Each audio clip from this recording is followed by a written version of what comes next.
La noche que sobre Petrovaradin como un manto negro y pesado. Del otro lado del Danubio. 40,000 soldados otomanos incendiaron sus hogueras. El resplandor era tan grande que parecía que una ciudad entera ardía a lo lejos. Los centinelas en los murales del fuerte austriaco tragaban saliva y apretaban sus mosquetes con manos sudorosas.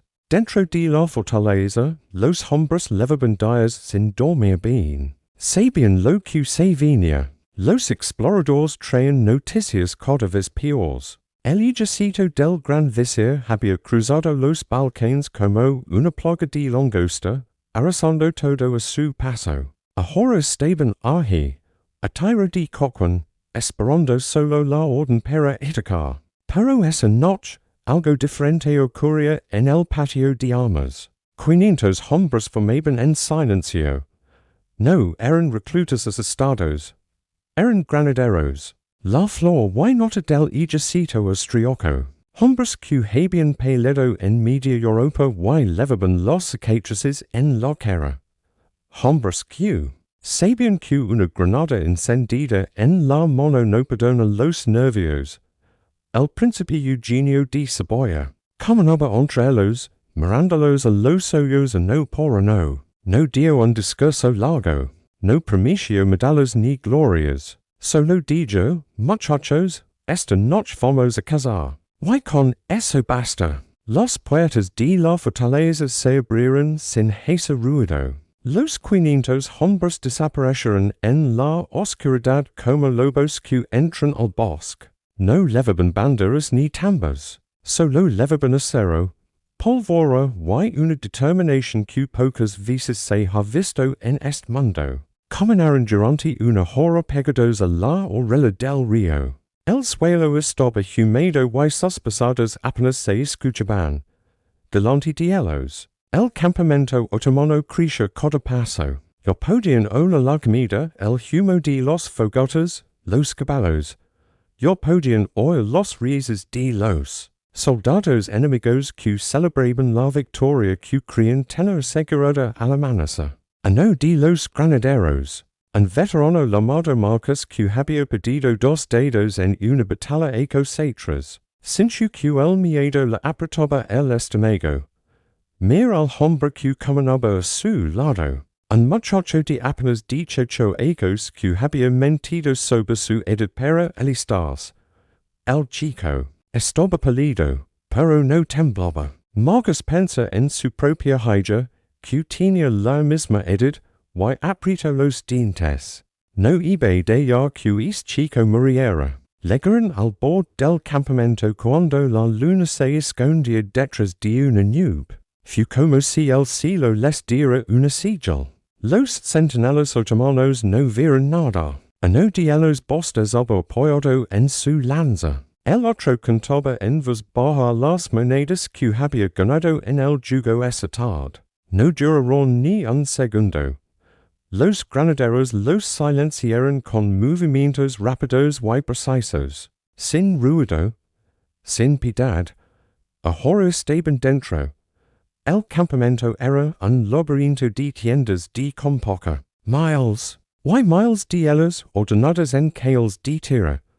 En algunas aún se oyen rezos, en otras ronquidos. Los 500 hombres se separaron en grupos pequeños, acomodados de una misma mano, y se internaron en los cales oscuros. Cada granadero llevaba un puñado de granadas sujetas al cinturón. Eran bolas de hierro del tamaño de una naranja, rellenas de pólvora y metralla. Cada una llevaba una mecha corta. En unos minutos, esas mechas encenderían el infierno. El plan era sencillo, liga lo más adentro posible, cosa el medio y salir vivos. Pero todos sabían que salir vivos de allí sería un milagro. De repente, un perro comenzó a ladrar. Un maldito perro atado a una tienda. Los granaderos se quedaron quietos como estatuas. El perro no paraba. Una mano dentro de la tienda movió la lona. Un soldado otomano asomó la cabeza, medio dormido, refunfucando. no liga eva nada. Una bayoneta la attraverso la garganta antes de que pudiera gritar. El perro siguió ladrando. Pero ya era tarde. Los soldados de los tiendas choconas comenzaban a disputarse. Yo no había tiempo para más. Silencio. Una voz en turco gritó algo. Otra voz respondió.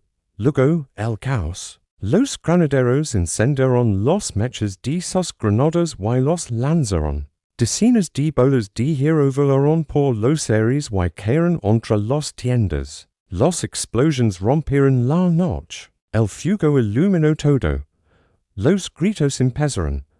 Los otomanos salían de sus tiendas envueltas en llamas sin entender qué pasaba. Hombres con el uniforme en llamas corrían en todas direcciones. Mientras los granaderos avanzaban a bayonetazos. No había formación, no había orden. Era una pelea de colén, cuerpo a cuerpo. En medio del fuego y la oscuridad, Marcus, el veterano, protegió al muchacho joven mientras avanzaban. Un oficial otomano enorme, con un hacha en la mano, se les vino encima. Marcus lo esquivó por poco y le clavó la bayoneta en el costado. El oficial cayó de rodillas, pero antes de morir alcanzara una lámpara de aceite sobre una tienda chocona. Las llamas se elevaron. El calor era insoportable. El humo picaba en los oídos. Yo no sé sabía quién era quién. Solo se peleaba. En medio del infierno, el muchacho joven vio un nigo otomano, de no más de 10 años, llorando junto a una tienda que ardía. El muchacho dudó. Bajo el fusil por un segundo. En ese segundo, una bola lo alcanza el hombro y lo tira al suelo. Marcus lo vio caer y rugió. Arrastró al chico detrás de una pila de barrels mientras las balas silbaban a su alrededor. La sangre del muchacho empapaba la tierra. Marcus le apretó la herida con la mano y le dijo, aguanta, no te me mueras aquí. Arriba. El cielo se había teñido de naranja por los incendios. Los gritos de los heridos se mezclaban con las explosiones. Los 500 granaderos estaban partidos en 1000 pedazos, luchando cada uno su propia batalla. En otra parte del campamento, el sargento mayor Schmidt lideraba un grupo hacia las tiendas de artillería. Sabía que si lograban utilizar los cacones, la fortaleza tendría una oportunidad. Pero el camino estaba lleno de soldados enemigos que ya comenzaban a organizarse. Schmidt y sus hombres pelearon cada metro.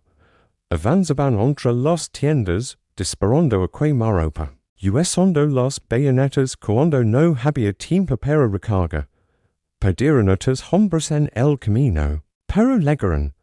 Los cacones estaban allí alineados como monstruos dormidos, inmensos de bronce, capaces de derribar los murales de Petrovaradin en un día. Los granaderos no levaban pólvora suficiente para volarlos. Así que hicieron lo único que podían, clavaron los mechas, rompieron los ruedas a hachazos, inutilizaron lo que pudieron. Mientras trabajaban, un grupo de granaderos, la guardia de élite del Imperio Otomano, abrió por el costado. Eran profesionales. No entraron en pánico. Formaron una línea y comenzaron a disparar con precisión. Los granaderos cayeron antes de poder reaccionar. Schmidt ordenó a los suyos cubrir tras los cacones. Estaban atrapados. Los granaderos avanzaban paso a paso, disparando cada vez que un austriaco asomaba la cabeza. La situación era desesperada. Schmidt mira a sus hombres. Les quedaban pocas balas. Las granadas se habían acabado. El único camino de salida estaba bloqueado por 20 granaderos que no fallaban un tiro. Entonces uno de los granaderos, un hombre calado de manos grandes, se levantó. Sin decir nada, tomó un barril de pólvora que había junto a los cacones. Lo cargó sobre el hombro y empezó a caminar hacia los granaderos. Las balas silberan a su orudida, una la roso la orella, otra la atraveso el brazo, pero el seguio comandando, los genazaros, confundidos por la locura de sombra, dudaron un instante, is instante basta, el granadero rodó el barrel hacia la línea enemiga, y saca una mecha de su bolsillo. La incendia con mano temblorosa y la dija cae sobre la pólvora que se derramaba del barril. La explosión fue tan fuerte que Schmidt perdió la audición por un momento. Cuando el humo se disipó, los genazaros habían desaparecido. Y el granadero también. Schmidt no tuvo tiempo de lograrlo. Los gritos de Batallas se acercaban. Miles de otomanos, despertados por completo, comenzaban a converger hacia el centro del campamento. Los quinientos estaban a punto de ser rodeados. En la otra punta, Marca seguía intentando detener la sangre del muchacho. El chico estaba pálido, muy pálido. Sus ojos se cerraban. Marcus le daba palmadas en la mejilla. Le dice cosas sin sentido, cualquier cosa para que no se dormira. A su orudida, la batalla rugía. Los otomanos, golpeados por la sorpresa, comenzaban a recuperar la compostura. Los oficiales gritaban órdenes. Los soldados formaban filas. La María se estaba volviendo. Marcus sabía que si no se movían pronto, morirían. Carga el muchacho sobre su hombro, ignorando el dolor de su propia espalda. Y empezó a correr. Corrió entre las tiendas, esquivando soldados, esquivando llamas, esquivando la muerte que silbaba a su orudida. No sabía hacia dónde iba. Solo sabía que no podía parar. Detrás de él, el resto de los granaderos también retrocedían. La sorpresa se había acabado. Ahora empezaba la verdadera pelea. Y estaban en el centro de un ejército de 40,000 hombres, solos, sin refuerzos. Con la noche consumiéndose, y el amanecer cada vez más cerca. El humo comenzó a aclarar y los otomanos por fin pudieron ver. Sus atacantes no eran demonios, eran hombres de carne y hueso, hombres manchados de holland y sangre. Hombres que respiraban con dificultad y tenían miedo en los ojos, pero también tenían acero en las manos, y no mostraban intención de rendirse. Los oficiales otomanos, hombres duros que habían peleado en media docena de guerras, no podían creer lo que veían.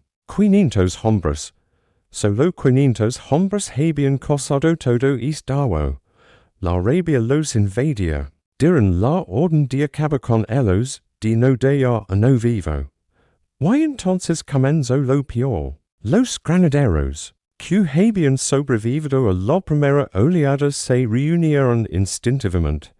Sin necesidad de órdenes, sin necesidad de palabras, formaron un círculo. Hombres de espaldas contra otros hombres, formando una muralla de acero que apuntaba hacia afuera. Era la última formación, lo que usaban los soldados cuando sabían que no iban a salir de allí. El sargento mayor Schmidt logró ligar con los suyos justo cuando el círculo se traba. Traía la cara tiznada y una herida en la pierna que la hacía caer. Contra los hombres que quedaban, eran menos de 400 ahora.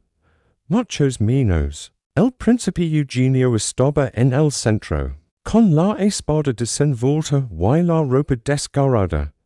Tenía un corte en la sella y la sangre le corría por la cara, pero no parecía notarlo. Mire sus hombres y esencia. No hacían falta palabras. Los otomanos no perdieron tiempo. La primera carga vino de frente. Jinetes cipajes con lanzas largas y cimitarras afiladas se lanzaron al galope contra el círculo. El suelo temblaba.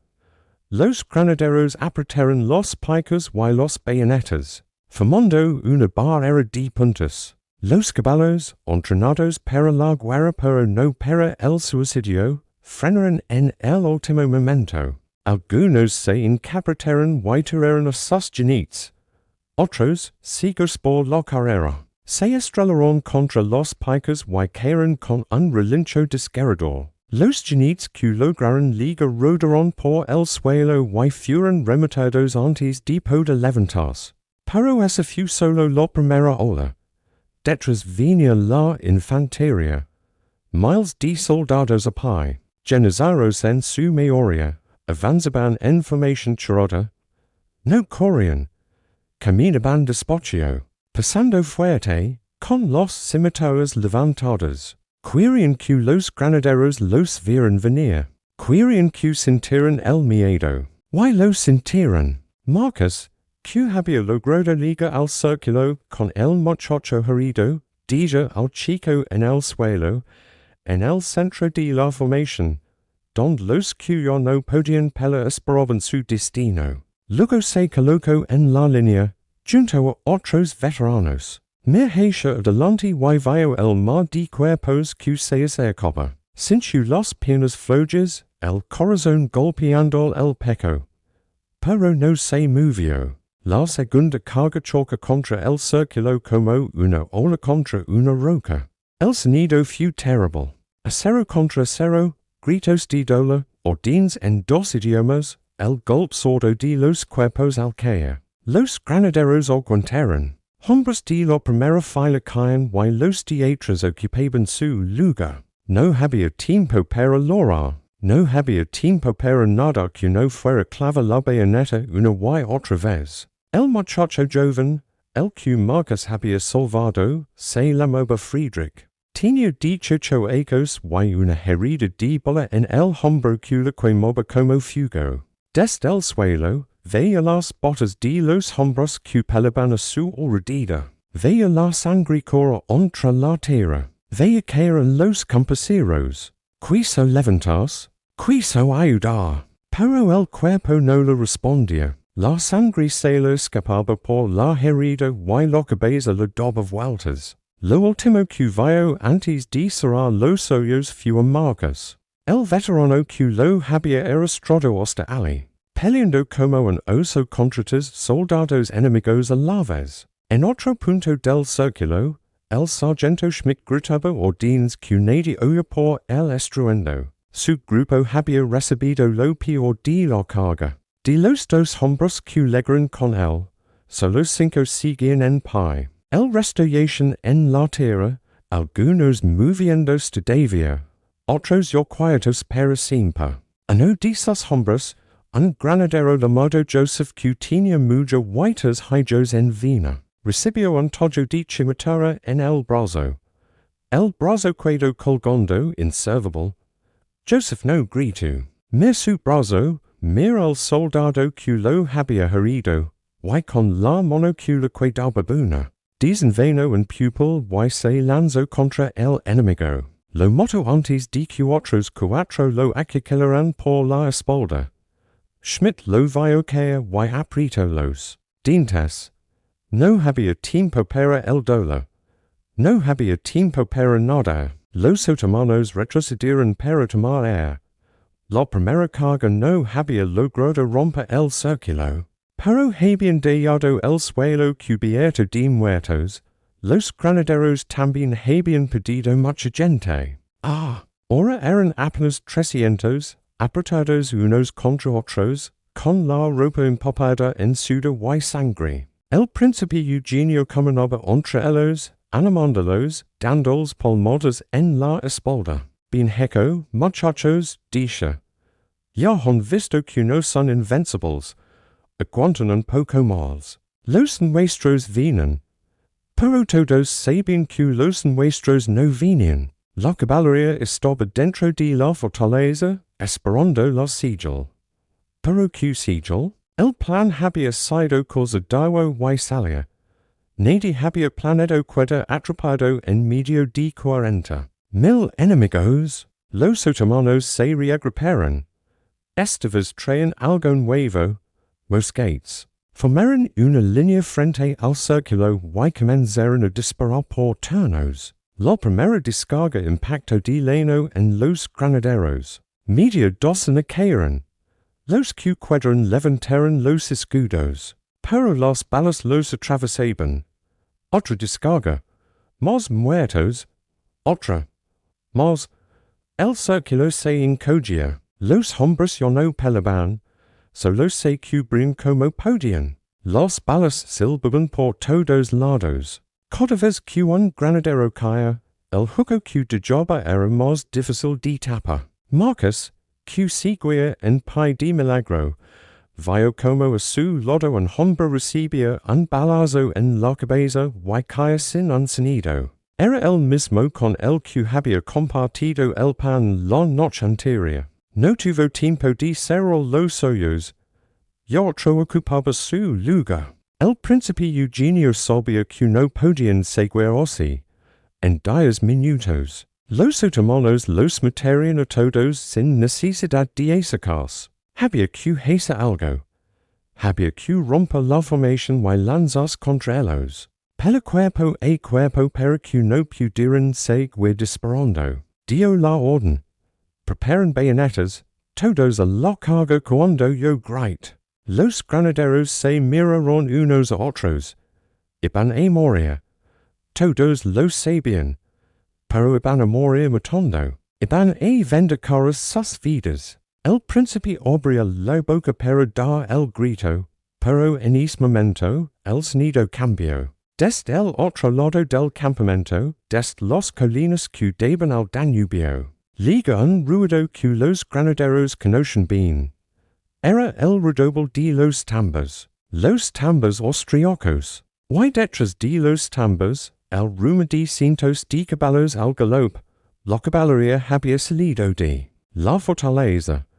Los otomanos que estaban disparando se giraron al oír el ruido. Vieron lo que se les venía encima y el pánico comenzó a extenderse. 6,000 coraceros, jinetes con armaduras negras y espadas largas, caían sobre su flanco como una avalancha. El impacto fue devastador.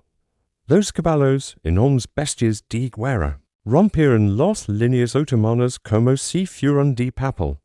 Los jinetes no paraban, no frenaban. Pasaban por encima de todo lo que encontraban. Los soldados otomanos salían volando por los aires, pisoteados, atravesados. Los granaderos vieron como el enemigo que tenían enfrente comenzaba a correr en todas direcciones. La línea de mosquetes se deshizo. Los oficiales gritaban, pero nadie los escuchaba. El pánico es más fuerte que cualquier orden. El príncipe Eugenio no lo dudó. Ahora, muchachos, conmigo. Los 300 granaderos que quedaban, los que aún podían tenerse en pie, se lanzaron detrás de la caballería. Persiguieron a los otomanos que huían, matando a los que encontraban a su paso. Ya no era una batalla, era una cacería. Marcus corrió con los demás, a pesar del dolor, a pesar del agotamiento. Vio a un oficial otomano que intentaba reagrupar a sus hombres y se lanzó contra él. El oficial, sorprendido, apenas tuvo tiempo de levantar la espada. Marcus lo derribó de un golpe y siguió corriendo. Detrás de él, el muchacho Friedrich seguía en el suelo inconsciente. Pero otros lo recogieron. Lo cargaron sobre un caballo sin jinete y lo llevaron hacia la retaguardia. No todos iban a morir ese día.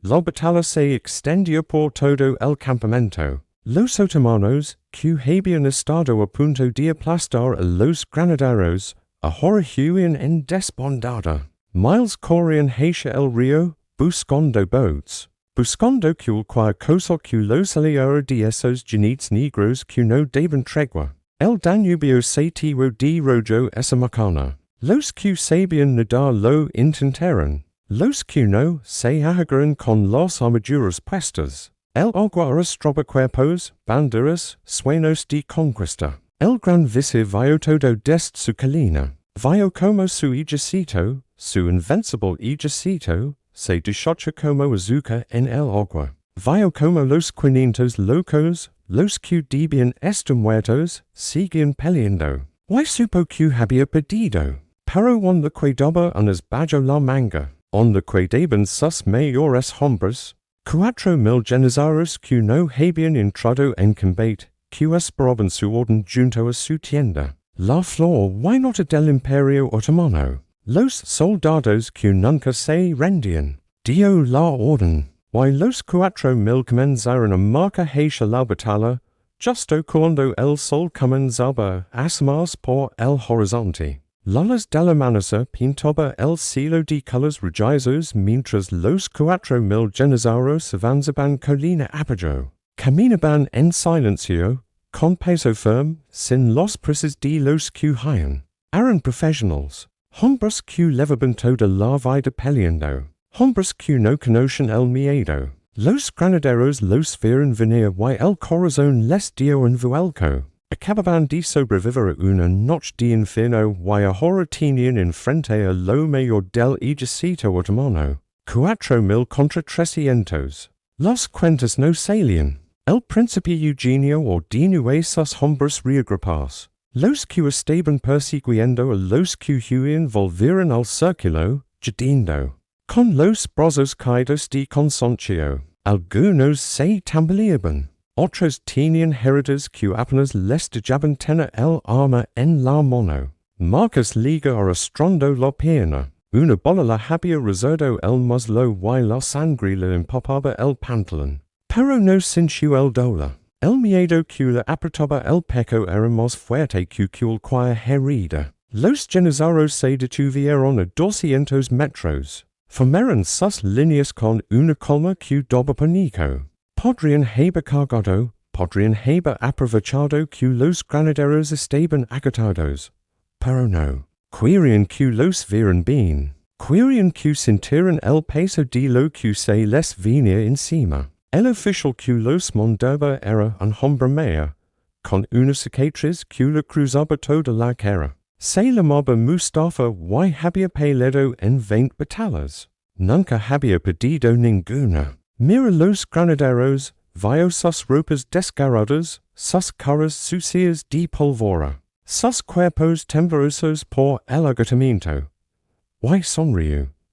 Pero esa sonrisa duró poco. Del otro lado del campo, los coraceros austriacos estaban formando también. 6,000 jinetes de hierro que se colocaron entre los generales y los granaderos. La caballería pesada del imperio, los hombres que habían roto las líneas otomanas media hora antes. Ahora se interponían entre la muerte y los supervivientes. El príncipe Eugenio cabalgó hasta ellos. Habló con el comandante, un hombre alto y delgado llamado General von Hauben. Las palabras fueron pocas. No hacía falta mucho. Los generales estaban allí. Había que pararlos. Von Hauben asintió y dio la orden. Los coraceros comenzaron a moverse. Rápido, al trot, al galope. 6,000 caballos levantando polvo, 6,000 espadas brillando con la primera luz del sol. La carga fue impresionante. Pero los generales no se movieron. Esperaron. Esperaron hasta que los caballos estuvieron a 50 metros y entonces, a la voz de Mustafa, levantaron los mosquetes y dispararon. La primera descarga fue devastadora. Decenas de coraceros cayeron de sus monturas. Los caballos se encabritaron, chocaron entre ellos. Pero los que seguían en pie siguieron adelante. 20 metros, 10 metros impacto, la línea de generales se partió, pero no se rompió. Los que quedaban en pie luchaban con una ferocidad que pocas veces se había visto. No gritaban. No, maldicen. Simplemente mataban. Acuchillaban los caballos, derribaban a los jinetes. Los remataban en el suelo. La batalla entre los coraceros y los generales se convirtió en una carnicería. Los caballos relinchaban. Los hombres caían. La sangre empapaba la tierra. Marcus miraba desde lejos, sin poder hacer nada. Tenía la pierna herida, el brazo destrozado, el cuerpo entero pidiendo que parara. Pero no podía dejar de mirar. Esos hombres estaban muriendo por ellos. por sacarlos de allí. A su lado, el sargento Schmidt se apoyaba en su espada. También miraba. También sabía que debían hacer algo. Pero que podían hacer 300 hombres casi muertos contra 4,000 frescos. Los generaros estaban aguantando. Los coraceros, a pesar de su valor, no lograban romperlos. Mustafa, el jefe enemigo, se movía entre sus hombres como un demonio. Donde él iba, los austriacos caían. Su cimitera no era un solo golpe. Von Hauben, el general de los coraceros, lo vio. Espoli su caballo y se lanzó contra él. Los dos jefes se encontraron en medio del campo de batalla. La espada contra la cimitera. El acero cantu. Mustafa era más fuerte. Von Hauben era más rápido. Durante un minuto entero, los dos hombres bailaron la danza de la muerte. Hasta que Mustafa encontró un hueco. Su cimitera entró por el costado de la armadura de Von Hauben, justo donde las placas se unían. El general austriaco caía del caballo sin un grito. Los coraceros lo vieron caer y el pánico comenzó a extenderse, sin su jefe, sin órdenes. La carga se deshizo. Los jinetes comenzaron a retroceder, a separarse, Mustafa levantó su espada ensangrentada y sus hombres rugieron. Los 4,000 generaros avanzaron, besando los cuerpos de los muertos, con la victoria en la mano. Los granaderos vieron como la caballería retrocedía y supieron que el momento había llegado. Ahora les tocaba a ellos otra vez. Ahora tenían que enfrentarse a esos 4,000 demonios que acababan de derrotar a 6,000 jinetes. El príncipe Eugenio desmontó de su caballo. No iba a pelear a caballo mientras sus hombres estaban a pie. Se colocó en la primera fila del círculo, con la espada en la mano. No dijo nada. No hacía falta. Los generaros se acercaban. Ahora eran ellos los que caminaban despacio, saboreando el miedo que veían en los ojos de los granaderos. Pero los granaderos no eran fáciles de asustar. Habían sobrevivido a la noche. Habían visto morir a 200 campesinos. Habían peleado contra 40,000. Unos pocos miles más no iban a hacer diferencia. Marcos se puso al lado del príncipe. Tenía la pierna herida, el brazo casi inútil. Pero un podía sostener la bayoneta con la mano izquierda. A su otro lado, un granadero sin nombre, con la cara desfigurada por la metralla, esperaba también. La primera línea de generaros liga 50 metros y se detuvo. Mustafa levantó la mano. Los mosqueteros se adelantaron. Iban a repetir la misma táctica de antes. Disparar desde lejos hasta que no quedara nadie en pie. El príncipe Eugenio lo vio. Sabía que si dejaban que los generaros dispararan, estaban muertos, no tenían escudos suficientes. No tenían don cubras. Había que hacer algo. Había que lanzarse contra ellos antes de que los mosquetes hablaran. Dio la orden. Todos a la carga ahora. Los 300 granaderos, los que apenas podían tenerse en pie. Los que llevaban toda la noche peleando, los que tenían más muertos que vivos. Se lanzaron hacia adelante, corrieron cayendo, arrastrando las heridas, gritando con las pocas fuerzas que les quedaban. Los generaros no esperaban eso. Ver 300 hombres casi muertos cora hacia 4,000. Era algo que no entraba en ningún manual. Los mosqueteros dispararon, pero dispararon con prisas. Mal apuntado. Algunos granaderos cayeron, pero la mayoría siguió. La distancia se acortaba. 50 metros. 40. 30. Los generaros de la primera fila desenvainaron las cimitaras. Estaban listos. Pero entonces ocurrió algo. Detrás de los granaderos, el suelo tembló otra vez. Los coraceros que habían huido estaban volviendo. Von Hauben había muerto. Pero sus hombres no eran cobardes. se habían regrupado y ahora cargaban de nuevo. Justo cuando los genizarios tenían toda la atención puesta en los granaderos. La carga de la caballería golpea el flanco de los genizarios como un martillo. Los que estaban preparados para recibir a los granaderos se encontraron con 600 kilos de caballo. Y acero por el costado, la línea se partió. Mustafa gritó órdenes, pero nadie lo escuchaba. El ruido era ensordecedor.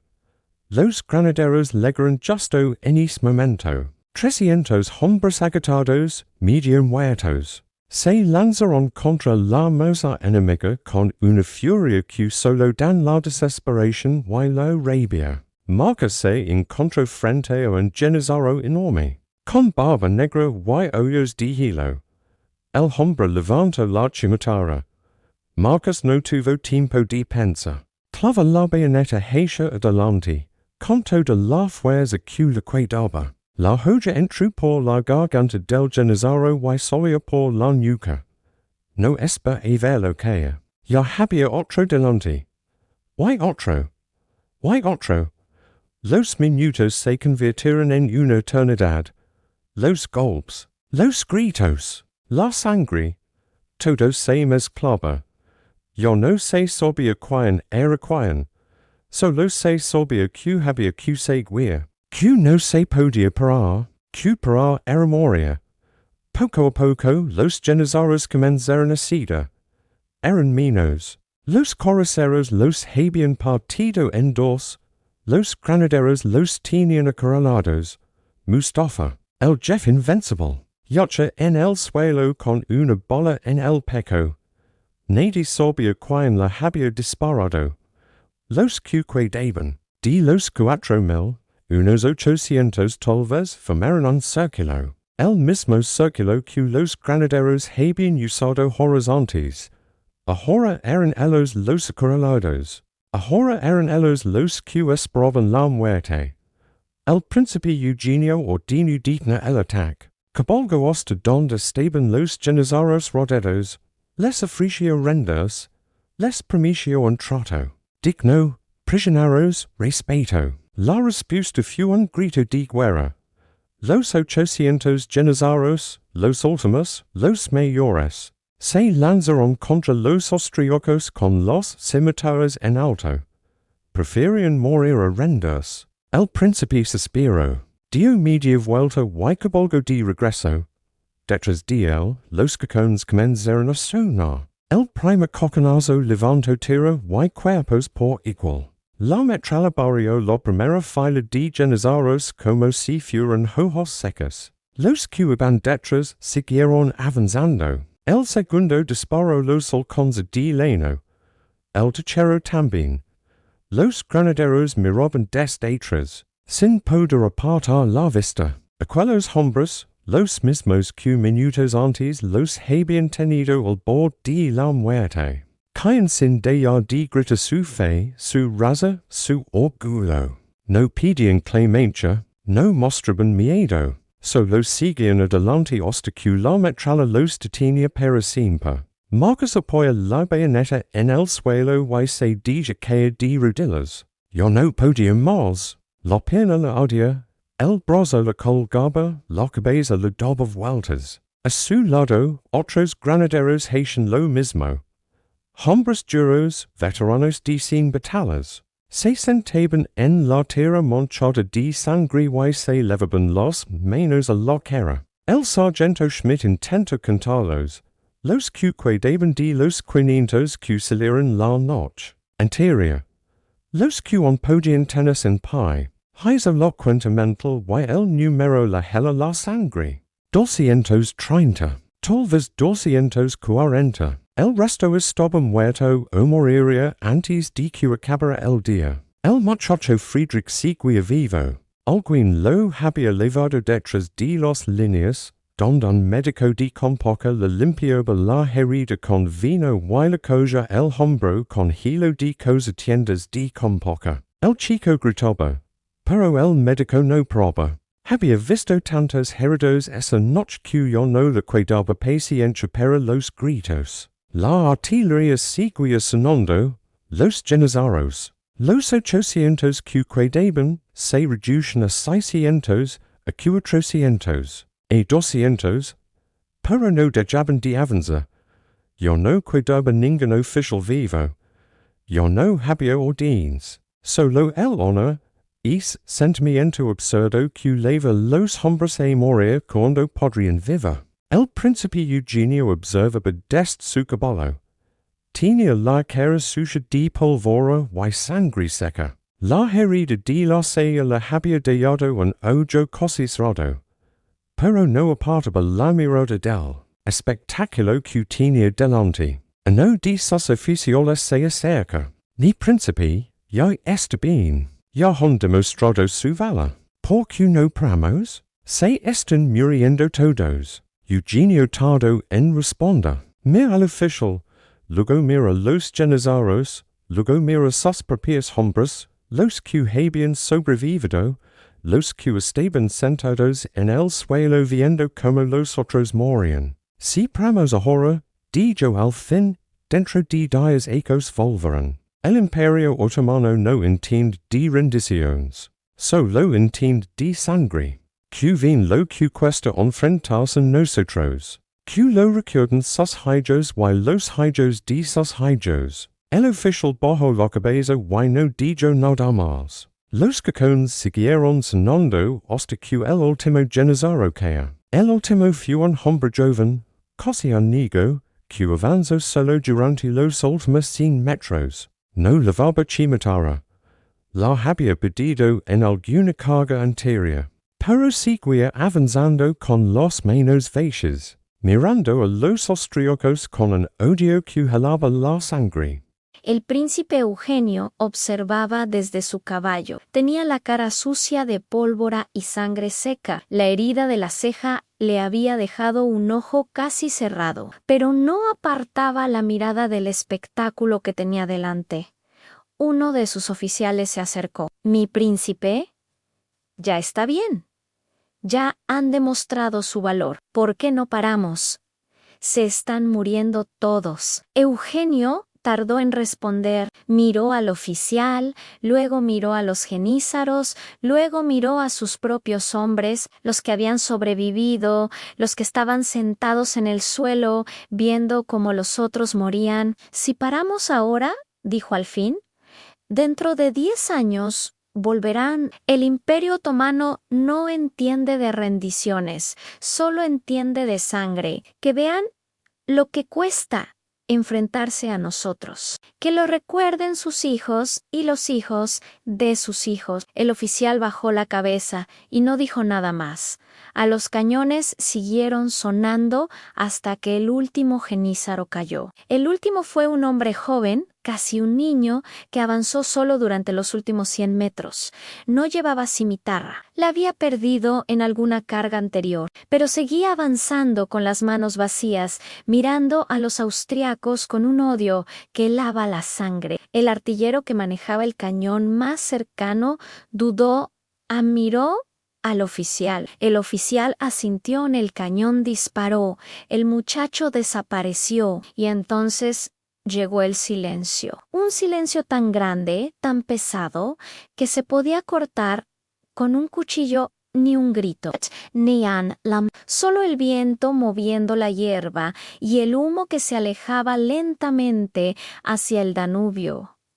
Marcus levantó la cabeza. A su alrededor, el campo de batalla era un paisaje del fin del mundo, cuerpos por todas partes.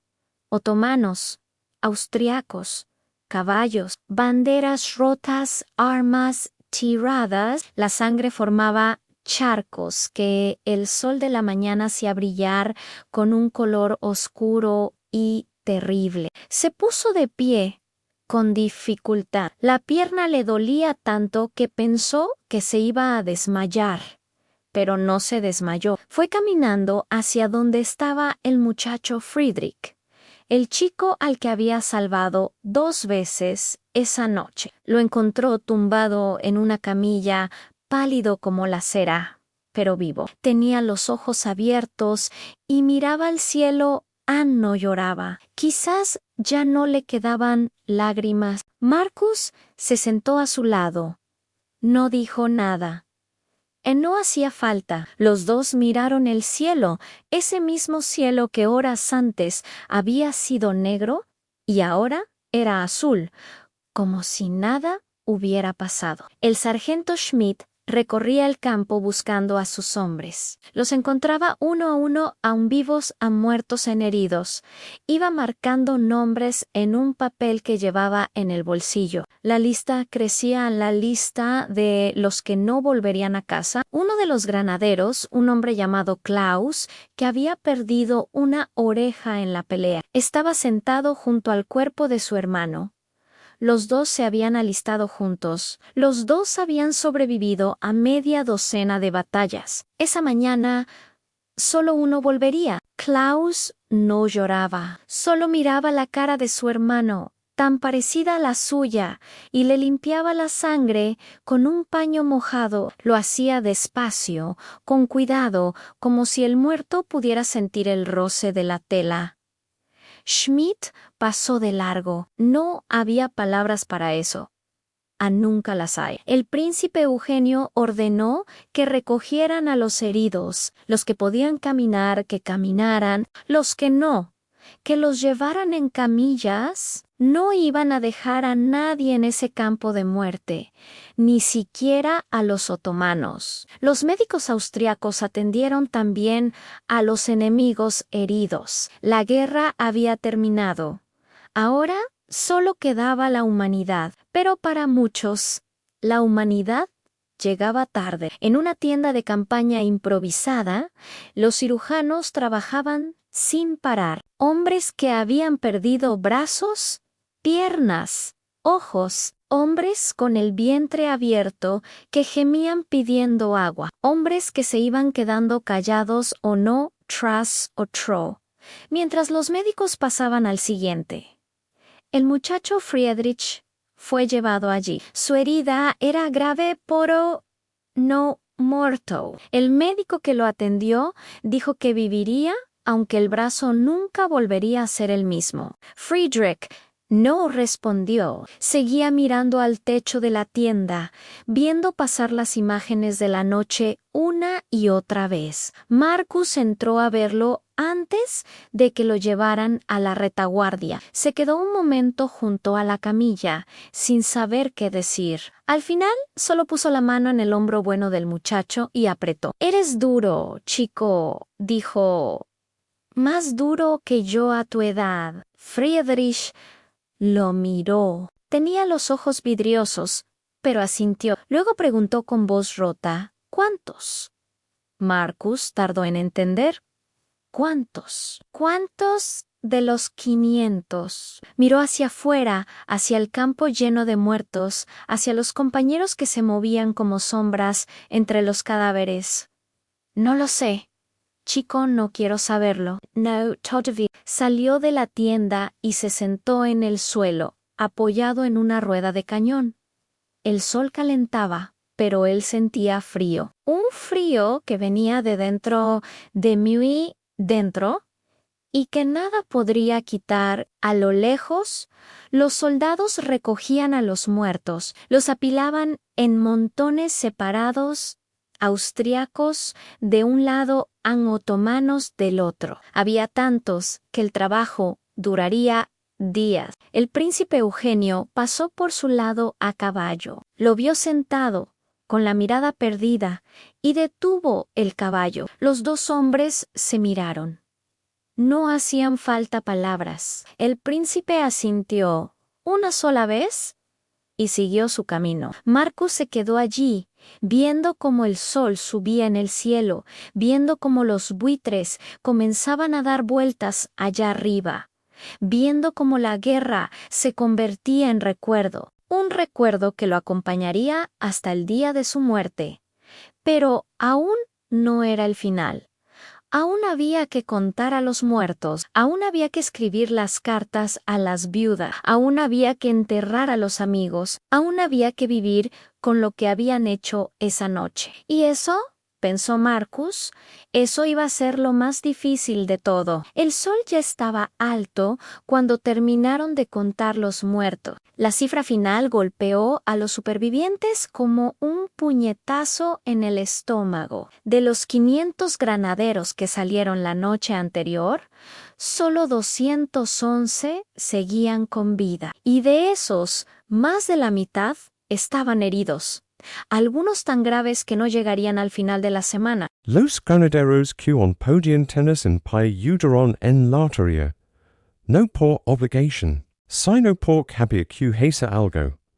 Había que mantener los menos ocupados pero no pensar. Había que cansar el cuerpo para que la cabeza se calara. Marcus cover durante horas.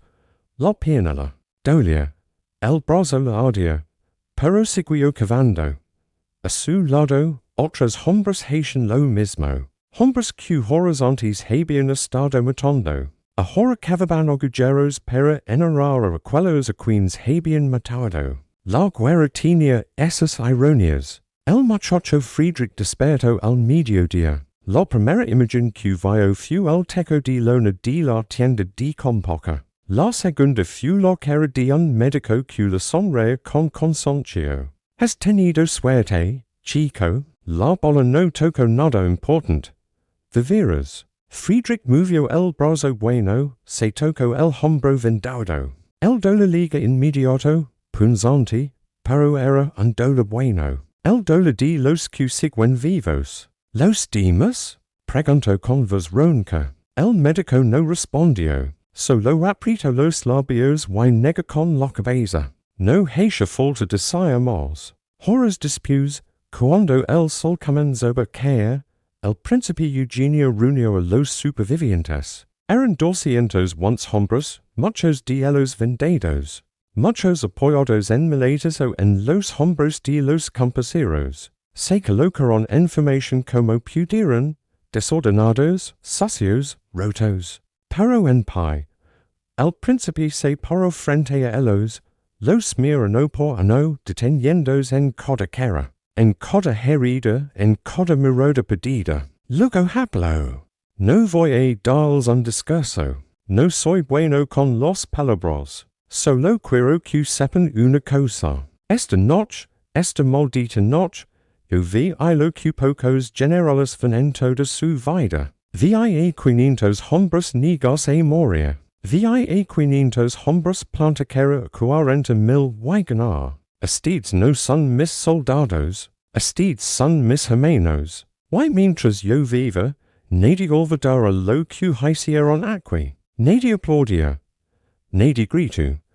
Solo el silencio, es silencio que los acompañaría para siempre. Luego vino lo peor. Las cartas. En una tienda apartada, varios escribanos se sentaron con los supervivientes para redactar las noticias que viajarían a Viena, a Praga, a todos los rincones del imperio. Cartas que dicen lo mismo con distintas palabras, su esposo, su hijo, su padre, su hermano. Había muerto con honor en la batalla de Petrovaradin. Marcus dictatas cartas. La primera para la mujer de su amigo Joseph. El que perdió el brazo y siguió peleando hasta que lo mataron. La segunda para los padres de un muchacho de apenas 19 que había caído en la primera carga. La tercera para la hija de otro granadero, una niña de 7 años que se quedaba sin padre. Cuando terminó, salía de la tienda y vomitó detrás de unas rocas. No era la herida. Era todo lo demás. El sargento Schmidt lo encontró allí, apoyado en la pared de piedra, temblando. No dijo nada. Se sentó a su lado y espera. Los dos hombres miraron el horizonte. El mismo horizonte que la noche anterior estaba lleno de fuego y ahora solo mostraba el verde, tranquilo de las colinas. Yo también escribí cartas, dijo Schmidt al rato, 5, 6, perdí la cuenta. Marcus Asincha. No hacía falta hablar.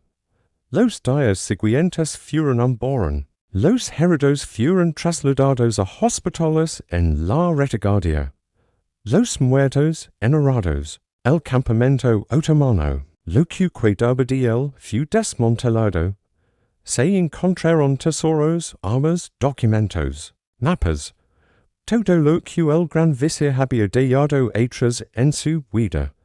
El gran visir, por cierto, logró escapar. Cruzó el Danubio en un bote con apenas una docena de hombres y desapareció hacia el sur. Su ejército ya no existía. Su sueño de conquista de Europa se había hundido en los aguas rojas del río. 2 semanas después, los granaderos que podían viajar fueron llevados de regreso a Viena. La ciudad los recibió como héroes. Los calles se llenaron de gente que aplaudía, que lloraba, que lanzaba flores. Pero aquellos hombres rotos y silenciosos eran la prueba de que el imperio podía vencer cualquier enemigo. Pero los héroes no se sienten héroes. Marcos caminaba entre la multitud sin verla. Tenía la mirada perdida, fija en un punto que solo él veía. La gente le tocaba el brazo, le gritaba su nombre. Y él no respondía, no podía. Yo no sabía cómo. Friedrich iba en una camilla, escoltado por soldados. La gente se acercaba a verlo, y tocar al muchacho herido que había sobrevivido a la masacre. Él traba los suyos y decía Esta en cualquier otro lugar. En su casa, en el campo, en la guerra otra vez. Cualquier lugar menos allí. El emperador los recibió en palacio. Les dio medallas, les dio dinero, les dio tierras. Les dio todo lo que se puede dar a los hombres que han arriesgado la vida. Todo excepto lo que realmente necesitaban. Paz en la cabeza, olvido en el corazón. El príncipe Eugenio habló con coda a no de ellos en bravado. Les preguntó que querían hacer ahora. A dónde irían, cómo vivirían. Algunos dijeron que volverían al ejército. Otros, que se retirarían al campo. Otros, que no lo sabían. Cuando llega el turno de Marcos, el príncipe lo me largo rato antes de hablar. Tú salvaste a muchos muchachos esa noche. Lo así. Me lo contaron. Marcos bajó la cabeza. ¿Hais lo que pude, mi príncipe? No, hiciste más de lo que pudiste. Todos ustedes hicieron más de lo que pudieron. Por eso estamos aquí. Por eso Viena sigue siendo nuestra. Por eso el imperio otomano no volverá a amenazarnos en mucho tiempo.